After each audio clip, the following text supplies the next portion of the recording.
Hello friends, આજે બનાવીએ એક નવો નાસ્તો. આ નાસ્તો આપણે સોજીમાંથી બનાવવાનો છે, એટલે બાળકોને લંચ બોક્સમાં પણ આપી શકાય છે. આના માટે મેં સોજીને મિક્સરમાં ગ્રાઇન્ડ કરી લીધી છે. પછી તેને એક વાસણમાં લઈ લેવી. સોજી અહીંયા બધી ગ્રાઇન્ડ કરી અને તૈયાર છે. હવે એક કઢાઈમાં તેલ મૂકી અને પછી તેમાં હિંગ ઉમેરવી. પછી તેમાં જીરું ઉમેરવું અને જીરું ખીલી જાય પછી તેમાં ચીલી ફ્લેક્સ અને તલ ઉમેરવા.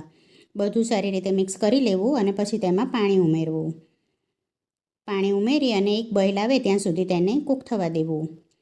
પછી આ પાણી નવશેકું ઠંડુ થઈ જાય એટલે આ પાણીથી આપણે લોટ બાંધવાનો છે. આમાં સ્વાદ પ્રમાણે મીઠું પણ ઉમેર્યું છે.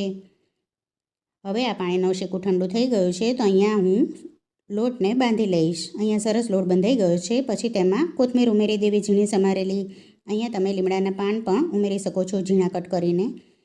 હવે સારી રીતે લોટ બાંધી અને 5 મિનિટ રેસ્ટ આપવાનો છે. એ રેસ્ટ અપાઈ જાય પછી તેના લુવા કરી લેવાના છે અને અહીંયા મીડિયમ થિકનેસવાળી રોટલી વણી લેવાની છે. અહીંયા રોટલી વણીને તૈયાર છે. હવે હું એને સ્ટીકના આકારમાં કટ કરી લઈશ. આનું કટિંગ તમે મનપસંદ આકારમાં કરી શકો છો. હવે અહીંયા તેલ મેં ગરમ થવા મૂકી દીધું છે તો હું આ સ્ટીકને તળી લઈશ. વિડીયો ગમે તો લાઈક જરૂરથી કરજો.